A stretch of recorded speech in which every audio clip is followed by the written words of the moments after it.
Brielle Lawson didn't mean to crash the gala, she just followed the wrong valet. "Ma'am, your name?"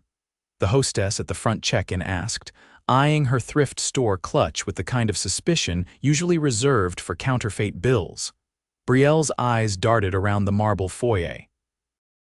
There were chandeliers bigger than her apartment, and every man was in a tux. She was in a black cocktail dress she'd borrowed from her roommate, the only thing that didn't scream "not invited." It's under Lawson," she tried, hoping the woman would glance at the long list and just wave her in. The hostess frowned. "First name, Brielle, a beat." Then the woman smiled falsely and gestured with her clipboard. "Right this way."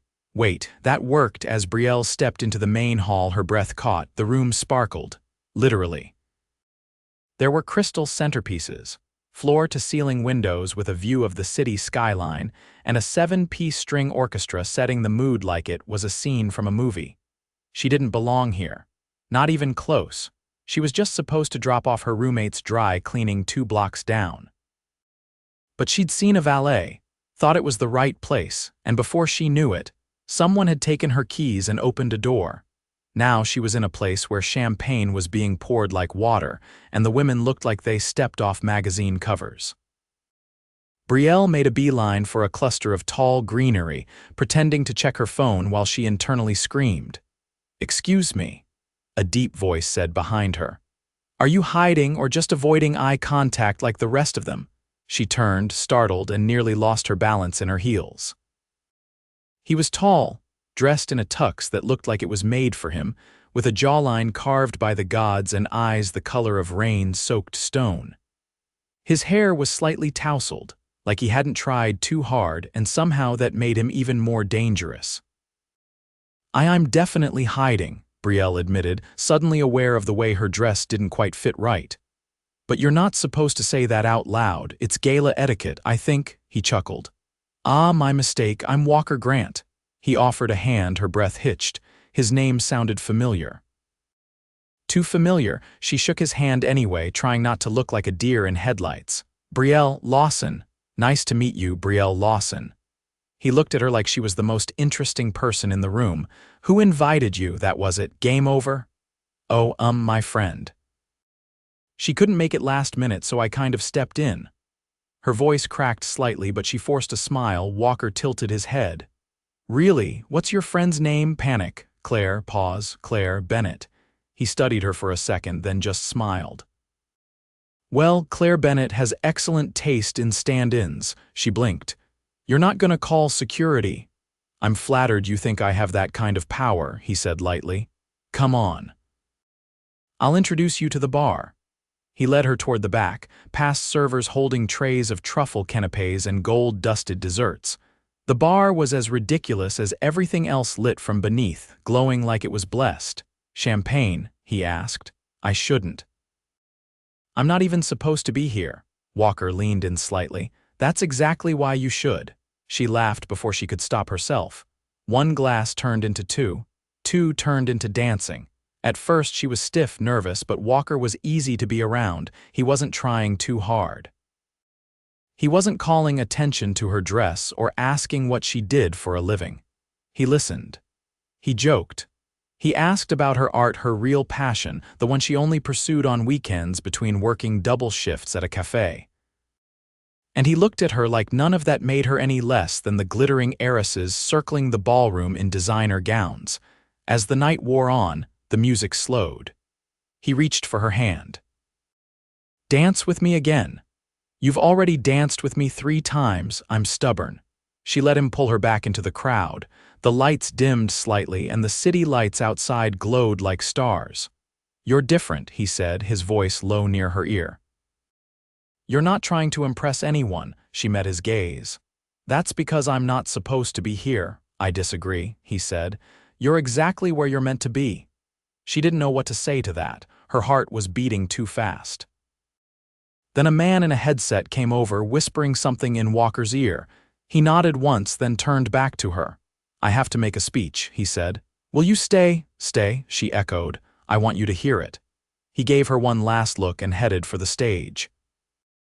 Brielle followed the crowd's gaze as he stepped up to the mic. "Thank you all for coming to the third annual Grant Foundation Gala," he said, and the room erupted into polite applause. "Wait, Grant?" Oh no, her stomach dropped. She looked around again at the opulence, the guests, the press in the corners with cameras. She hadn't just crashed a random gala. She'd crashed the gala of Walker Grant. As in, the tech millionaire Walker Grant. As in, the man currently on stage, thanking donors for raising over $3 million tonight. She felt her face go hot. She had to get out, now. But before she could move, his eyes found hers from across the crowd, and he smiled. Like he already knew she didn't belong here. And he didn't care. Brielle didn't sleep that night. She paced her tiny apartment barefoot, her borrowed dress crumpled on the back of a chair and her heels kicked into a corner. The city buzzed outside her window, but inside her chest, it was a full-blown panic symphony. She danced and laughed with a man whose face was probably on Forbes. A man who'd hosted a multi-million-dollar event while she'd pretended to be someone else entirely, and he'd looked right at her when he spoke about honesty, integrity, and giving back. Like he knew. Like he didn't mind. Still, she hadn't waited to find out. The moment the applause started, she'd slipped out through the service hallway and jogged 3 blocks barefoot. Her feet ached, but not as much as her pride. She didn't belong in his world. She didn't even belong in the lobby of his world. The next day, she poured coffee for a woman who ordered almond milk, but meant oat and got screamed at like she'd set the place on fire. She wiped down tables while her manager barked about someone forgetting to restock the napkins.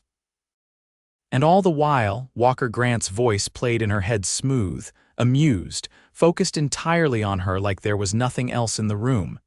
At the end of her shift, she was tying her apron when the bell above the cafe door chimed. She didn't look up at first. Brielle Lawson. Her fingers froze on the knot. She turned slowly, and there he was, leaning slightly against the counter, dressed down in a gray sweater and dark jeans, but still unmistakably him. "You found me," she said, her mouth suddenly dry. "You left before I could ask a very important question," he said. "And yes, I have a team who can track down anyone, but I used your name from check-in and the fact that you mentioned working weekends. It wasn't exactly espionage." She tried to smile, but it faltered. "You're not mad, no." Curious? Very, her manager, a wiry man with a permanent frown, was already eyeing them from the back. "If you're here to lodge a complaint, we have a form," Brielle said, trying for humor. "I'm here to make an offer." She crossed her arms. "I'm not looking for a job." "Good," he said easily. "Because I'm not offering one." He reached into his coat and pulled out a slim black envelope. "There's an art show this weekend. My company sponsors it, and one of the curators had an open slot when someone dropped out. I mentioned your name. They took a look at your work." Her breath caught. "How?" He opened the envelope and handed her a printed card. Her name was there at the bottom of the list of featured artists. "I remembered what you said about painting. I did some digging.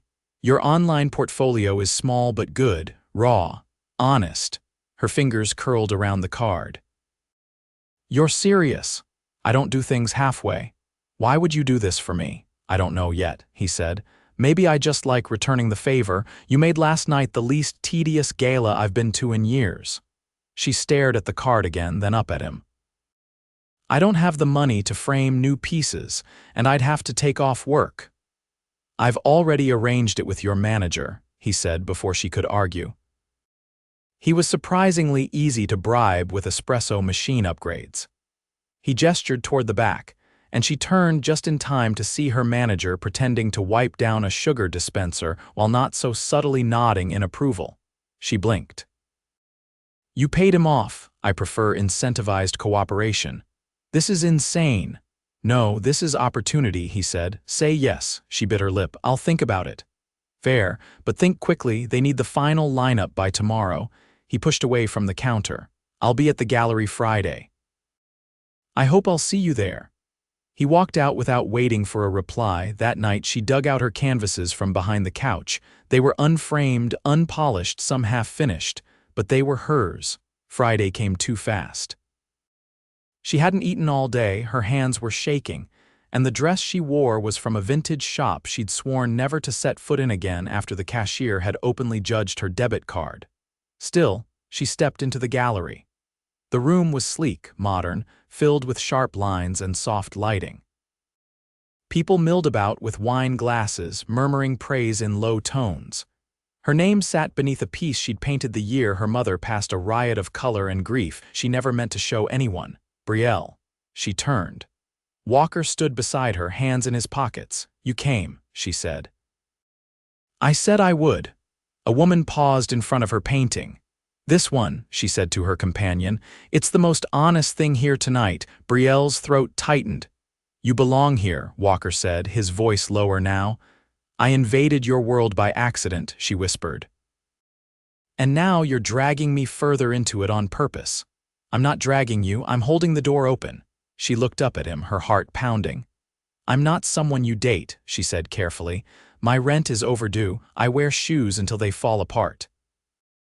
And I don't know how to be anything different." Walker's jaw tightened, but not in anger. He looked at her like he saw every word she said and still wanted more. "I don't want different," he said. "I want you." There was no spotlight, no orchestra this time. Just the soft hum of the gallery and the echo of her heartbeat. "I'm not ready," she said. "I can wait," he replied, then paused. "But not forever." She nodded once, the weight of the moment settling in her chest like a promise. She wasn't falling yet, but she was standing on the edge. And he'd just given her a reason to look down. Rain streaked across the gallery windows as Brielle stepped outside, her heels echoing against the stone steps. The night air was sharp, laced with petrichor and tension.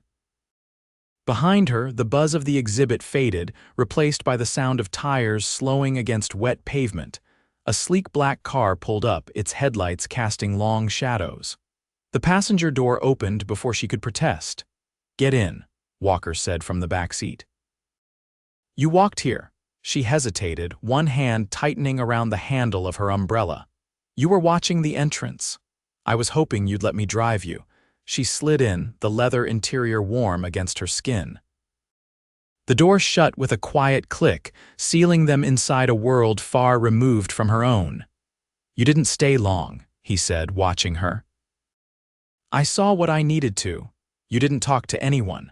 I'm not great at mingling with people who buy art to match their wine cellars." His mouth curved slightly. "Some of those people wanted to meet you." She turned her head. "And what would you have told them?" "That I serve cappuccinos when I'm not painting my grief." Walker leaned forward, his voice low. "I would have said you're the only artist there whose work made them stop breathing." Silence stretched. The windshield wipers beat a steady rhythm as the car moved through the city, the glow of traffic lights painting their faces in shifting color. "Where are we going?" she asked. "I thought you might want to see something." She didn't respond, but she didn't ask him to turn around either. They drove uptown, past boutiques that didn't display prices and restaurants where the waitlist was measured in months. Eventually, the car turned onto a narrow, gated street lined with townhouses that looked like they belonged in European postcards. The driver stopped before a tall, pale brick building with wrought iron balconies and ivy draped along its exterior. Walker stepped out first, then held the door open for her. He didn't speak as he led her inside, past a small marble foyer to a private elevator. She felt the hush of luxury all around her, not loud or ostentatious, but undeniable. When the elevator opened, she stepped into a penthouse that felt suspended above the city. Floor-to-ceiling windows framed the skyline, and the space was filled with warm wood, art books, and quiet elegance. Walker took off his coat and tossed it onto a nearby chair. "This is where I work when I need silence." Her eyes moved across the room, catching on a large canvas propped against one wall. Charcoal strokes, unfinished lines, a sense of motion trapped in stillness. "You draw," she said. "Sometimes," he replied. "Not well." She walked closer. "It's not bad, a little too careful." He laughed under his breath. "That sounds about right." She turned to him. "Why bring me here?" "Because I wanted you to see that I'm not just the man behind the microphone or the car service. I have corners of my life that aren't polished." Brielle moved to the window, crossing her arms. And what, I'm supposed to feel less out of place because you occasionally smudge a pencil? No, you're supposed to realize that I want you here, not because I pity you. Not because I'm trying to fix anything, but because I haven't stopped thinking about you since you walked into my event, looking like you were ready to sprint the second someone asked your name. She turned slowly. I wasn't ready for any of this. I know, he said. But I'm not asking you to be ready. I'm asking you not to run. The rain had stopped. The city pulsed below, glittering and alive. How do you know this isn't just a phase? She asked. Some kind of rebellion against your world. Walker stepped closer, close enough that she could see the beat of restraint in his jaw. Because you're not a phase. You challenge me. You don't care about my name or what I can buy. You ask real questions. You look at me and see a person, not a brand. She met his gaze. And if I push back, what happens then? Then I'll push back harder, he said, but I'll never walk away first. The air between them tightened, not with uncertainty, but with something heavier. Trust, maybe, or the beginning of it. She stepped back just slightly. I need time. You've got it, he replied, voice steady. But don't ask me to pretend I don't want more. She nodded once, and he didn't move to touch her, didn't try to close the space. He simply stood there, grounded and waiting. Eventually, she turned and walked to the elevator. As the doors closed, she saw him still standing in the same place, arms at his sides, watching her leave without flinching. Back in her apartment, she curled onto the couch, knees pulled to her chest, the gallery card still on the table across the room. For the first time in months, she didn't feel like the world was pressing in. She felt like something was unfolding, not perfectly, not easily, but honestly. And honesty, she realized, was far more terrifying than lies.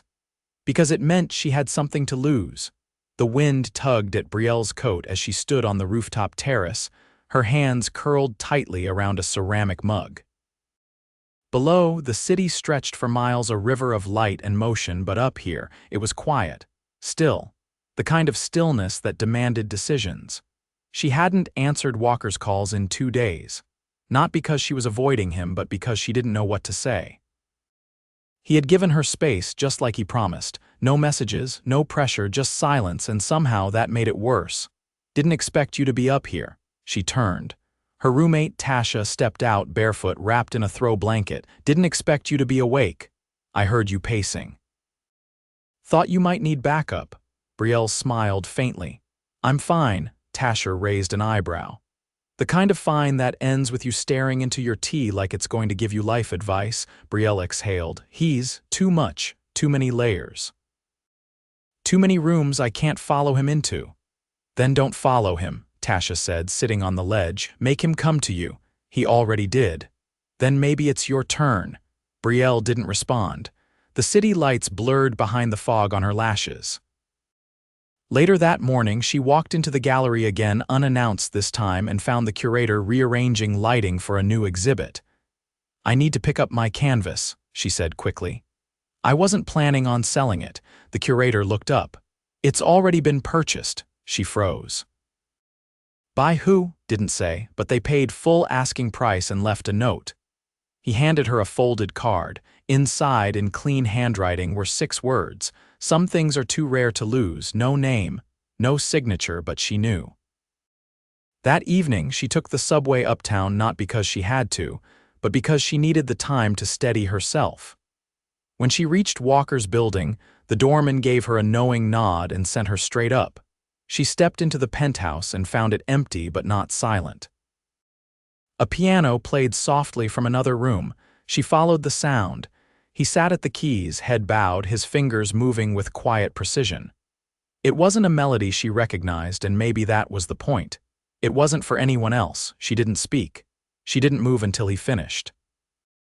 I didn't know you played, she said. I don't. Not well. She stepped forward. Then why keep a grand piano in your home? Because sometimes I need to hear something that doesn't come from a boardroom. He looked up at her, and the weight in his eyes made it impossible to look away. I didn't sell the painting, she said, because it wasn't done, and I didn't think anyone would see it the way I did. I didn't buy it to own it, he said gently. I bought it to protect it. Brielle felt her throat tighten. I don't need protecting, I know. Then what do you want from me, Walker? He stood, walked toward her, and stopped just short of touching her. I want to fight with you about whose turn it is to take the coffee pot off the stove. I want to argue about how to hang art in the foyer. I want to wake up and see you painting something furious at 2 in the morning. I want your mess, your brilliance, your honesty. She took a breath that didn't feel like breathing at all. It felt like falling. I don't know how to be what you need, she whispered. But you already are, he said. You just don't see it yet. He offered his hand, not demanding, not coaxing. Just there. And this time she didn't hesitate. Later, she stood barefoot in his kitchen, laughing as he tried to fry eggs and failed spectacularly. He wore an apron someone probably gave him as a joke, and his hair was a little damp from the rain they'd run through earlier, refusing the driver's offer. You know this isn't normal, she said, watching him scrape egg from the pan. Good, he replied. Normal sounds boring. They ate on the floor, plates balanced on their knees, the city glowing outside the windows. I'm terrified, she admitted, setting down her fork. So am I, he said, but I'd rather be terrified with you than safe without you. She leaned her head against his shoulder. Is this the part where you pull some billionaire move and fly us to Italy? No, he said. This is the part where I tell you I love you, and I don't need Italy to make that feel big, her breath caught. And I love you, she said, not because it was expected, but because it was true. He kissed her then, not like a grand gesture, not like a finale, but like a beginning. And somewhere outside, the city kept moving, but in here, the world had finally stopped, just long enough for them to choose each other. The early spring sun filtered through the tall windows of the Grant Foundation's private ballroom, where soft notes from a string quartet wove through the air. Brielle adjusted the silver pendant resting just above her collarbone, an abstract swirl of metal and smoky quartz, sculpted by a local artist Walker had quietly commissioned months ago. She'd found it resting on her pillow that morning. No note, no box. Just the kind of gesture that had become his signature, thoughtful, understated, and deeply personal. Don't move, Walker said behind her. You're about to be ambushed by 3 board members and 1 absolutely terrible hors d'oeuvre. She turned just in time to see him slip a hand into hers. Warn me now, are we here as philanthropists or targets? Both. But if you stay by me, you'll survive. They'd returned to the Grant Foundation Gala not as strangers this time, but as partners. Brielle had reluctantly agreed to showcase one of her newest pieces for the silent auction. It had been Walker's suggestion, but this time she'd chosen to say yes on her own terms. And still, he hadn't seen the painting. She led him down a corridor just off the main room where a series of pieces were displayed. At the far end, surrounded by soft light and a small cluster of intrigued guests, was hers. He slowed as he reached it, and for a moment he didn't say anything. It was a portrait. Not exact, not photographic, but unmistakably him. His posture thoughtful, guarded, but with a fierce softness in his eyes that only someone who knew him could have captured. The background was layered in blues and grays, a storm dismantled and rebuilt into something beautiful. This is how you see me, he said finally, his voice quieter than before. Yes, she said, and how I want the world to see you too. He turned to her, the weight of emotion in his expression, something she hadn't seen since that night on his rooftop. I don't think anyone's ever looked at me and seen past the noise. I see you, she said, and I love what I see. The words were simple, unadorned, but powerful. She didn't add anything else. She didn't need to, neither did he. Later that evening, she stood near the edge of the terrace while Walker spoke with a small circle of donors. He glanced at her once, and that was enough. That silent thread between them hadn't frayed. If anything, it had only grown stronger, anchored now by something unshakable. Miss Lawson, came a familiar voice. Brielle turned and blinked at the woman approaching. Vivienne Langford, one of the most ruthlessly respected art critics in the Northeast. Known for her brutal honesty and refusal to flatter anyone without merit. I saw your piece, Vivienne said, adjusting the collar of her tailored coat. I didn't expect to be moved tonight, I was. Brielle barely managed to say, "Thank you." Vivienne studied her a moment longer. "Don't lose that edge, it's rare. And don't let him dull it, even unintentionally." Brielle glanced toward Walker. "He doesn't dull anything, he just makes the edges worth sharpening." Vivienne nodded once, then faded back into the crowd. Brielle turned, and Walker was already beside her again. "What did she say?" She said I should stay sharp. "I agree," he said. "But if I ever get in the way of that, I hope you'll throw a can of paint at me. Only if you're wearing something expensive." He laughed, and she leaned into his side, content in the quiet truth of them. Weeks later, they stood in the middle of a sunlit loft downtown. The space was raw exposed brick, tall windows, and uneven floors. It wasn't glamorous, it wasn't curated, but it had potential. "This could be your studio," Walker said, hands in his pockets as he surveyed the space. "I know it's not the penthouse, but it's yours if you want it." Brielle walked slowly to the far end where the light hit the wall at a perfect slant. "What's the catch?" "Only one." He stepped behind her, wrapping his arms around her waist. "You have to let me keep one key. Just in case inspiration hits and I decide to learn how to paint." She turned in his arms, smiling. "You'd last 10 minutes before you started trying to optimize brush strokes with an algorithm. Maybe. But I'd be doing it with you." They kissed, not like a first kiss or a desperate one, but like a promise. Of messy mornings and quiet nights, of paint-stained fingers and burnt toast, of laughter and honesty and the certainty that they'd found something real. Somewhere beyond the windows, the city moved on. But in that space, in the warmth between them, time slowed. A month later, a small gathering filled the newly renovated studio for the opening of Brielle's first independent showcase. Friends, local artists, a few critics, and one grumpy cafe manager who had begrudgingly brought flowers. Walker moved through it all with easy grace, never once making it about him, just about her. Always her.